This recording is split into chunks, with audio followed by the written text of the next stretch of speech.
Salve pessoal, tudo bom com vocês? Oz aqui de novo para continuar nossas aulas sobre Databricks e hoje iremos começar a falar sobre um dos módulos mais importantes do Databricks, que é o módulo DBUtils ou DBUtils, que nada mais é que o módulo que vocês vão poder trabalhar com todo o sistema do Databricks. Então, eu diria, para quem conhece Python, é como se fosse o OS, que você conhece todo o sistema Windows ali, como o Python trabalha com o Windows, você conhece ali como criar uma pasta, como listar uma pasta, então, como abrir algo, como ler algum arquivo, é bem parecido. Então, basicamente, o módulo dbutils é uma ferramenta poderosa do Databricks que permite interagir com o sistema de arquivos, gerenciar notebooks, manipular widgets e acessar segredos de maneira mais fácil e eficiente. Tá bom? Então, é, o primeiro comando que iremos conhecer é o dbutils.fs. Dentro do dbutils.fs, que basicamente o FS é de File System, ou seja, do sistema de arquivos. Então toda a interação do sistema de arquivos é feita pelo dbutils.fs. Então hoje nós veremos o dbutils.fs.ls. Então é dbutils.fs.ls. E nada mais é que o sistema de arquivos que lista todos os arquivos de uma pasta. E por que esse sistema é importante? Porque te permite ter acesso a os dados de uma determinada pasta, de um determinado usuário do Databricks. E assim, por exemplo, digamos que eu tenha vários CSVs de algum sistema específico e eu preciso pegar esses CSVs, transformar talvez em um Spark Data Frame. A gente vai ver um pouquinho hoje aqui. E depois disso, fazer todas as transformações, limpeza de dados, conversões. E em seguida, salvar como uma tabela delta, salvar como um arquivo Parquet. Então, nós vemos a importância do comando. E sem esse comando, sua vida vai ficar muito mais difícil. Então, basicamente, ele é obrigatório para fazer algumas coisas, ter acesso basicamente ao workspace do Databricks através desse comando, através via código. Tá. Então, como é que a gente faz isso?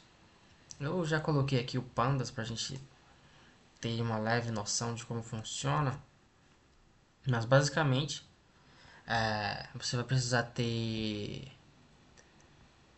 uma variável, que nesse caso aqui ela será um objeto, files, que ela vai receber o dbutils.fs.ls. E aqui dentro que é o mais importante, né? Você colocar o caminho que você quer que esses dados sejam apareçam para você, né? Então, eu posso tanto vir aqui no meu workspace e digamos que eu tenha algum arquivo no workspace, seja no meu usuário, seja em algum lugar do workspace que eu subi um arquivo, eu posso, por exemplo, vir aqui e copiar o caminho desse arquivo, né? Copy path do arquivo. E a partir disso eu posso fazer com que esse arquivo seja encontrado aqui. Então, por exemplo, se eu vim aqui executar isso aqui, eu coloquei a função imprimir, na verdade já até foi executado. Eu vejo aqui que eu estou na pasta share uploads. Essa pasta ela contém um tamanho de 0. O tempo de modificação, o dia de modificação também é 0, porque é uma pasta literalmente vazia, ela não tem nada. Porém, Já com essas informações, poucas informações que ele me dá, eu posso muito bem criar um data frame com isso. Então, um data frame nada mais é que uma tabela, muito parecido com uma planilha de Excel, com várias considerações, é claro. Mas, por exemplo, usando pandas, eu posso vir aqui, vou colocar que o nome dessa tabela vai ser de F, desse data frame, e eu vou criar agora um data frame em pandas. Então, ponto data frame, colocar o objeto files, vou pôr para rodar novamente, Ctrl Enter ou Shift Enter. No caso Shift Enter, vou até colocar para rodar novamente. O Shift Enter é mais interessante porque eu crio uma variável embaixo, e nesse caso é o que eu preciso, uma variável não, desculpe, uma célula, e com essa célula eu consigo rodar esse data frame. Uma coisa interessante é que em pandas só precisa ter o nome do data frame, da variável que está armazenando esse data frame, e você consegue já executar e exibir esse data frame. A gente vai agora entender pela primeira vez como criar um data frame em Spark e veremos que é diferente. Então, para isso, eu vou pressionar a tecla ESC do meu teclado e depois, em seguida, pressionar a tecla B para criar uma célula abaixo dessa célula. Após isso, eu pressiono Enter para poder ter acesso ao campo digitar o código e vou criar um novo data frame. Vou colocar Spark underline df. Opa, não foi. Underline df igual a Spark. Ponto. E aqui está a diferença. Para criar um data frame Spark, a gente tem a função create data frame. Depois disso é só passar o objeto que você quer criar.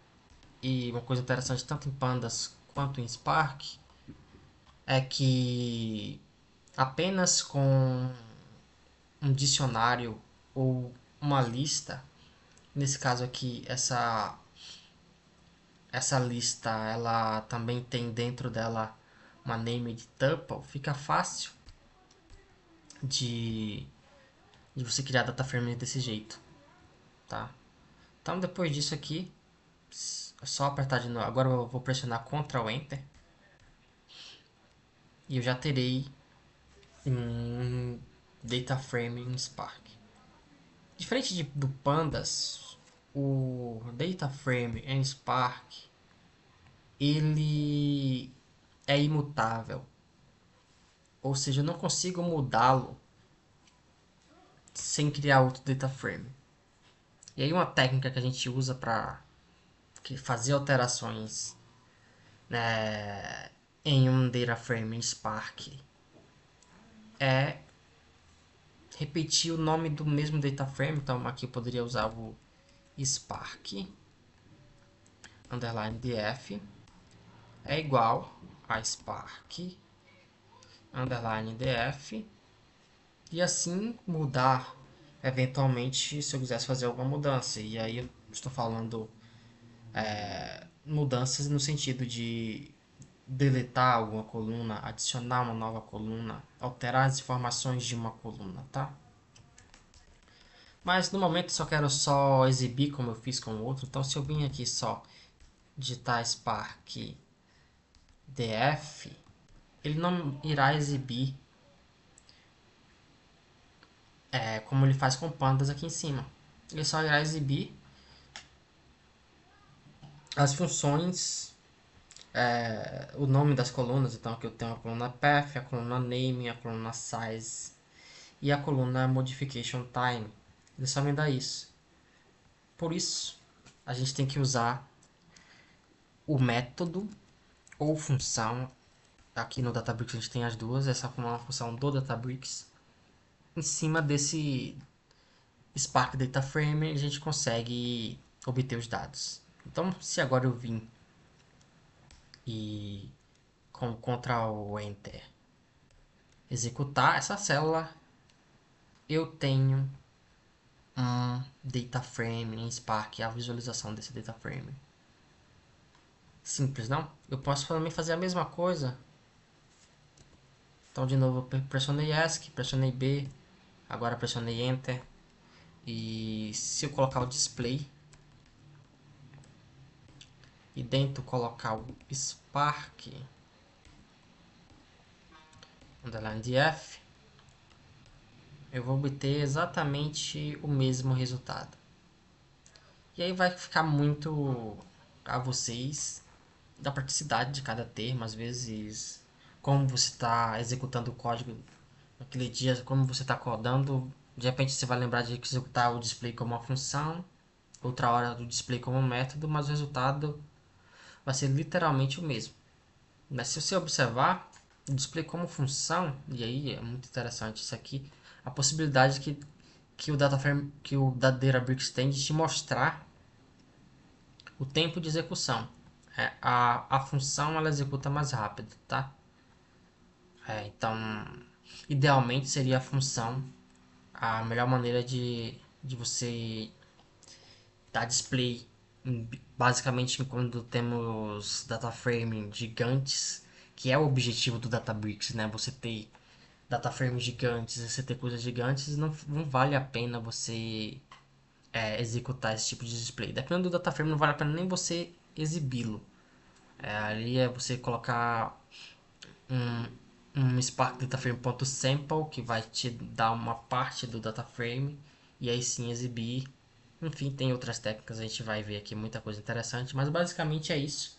Então, se eu tenho outros arquivos na pasta, e aí teremos aulas onde a gente vai executar o ETL de fato, e aí sim eu terei arquivos, de repente eu quero sequenciar esses arquivos, quero fazer uma coisa automática para pô.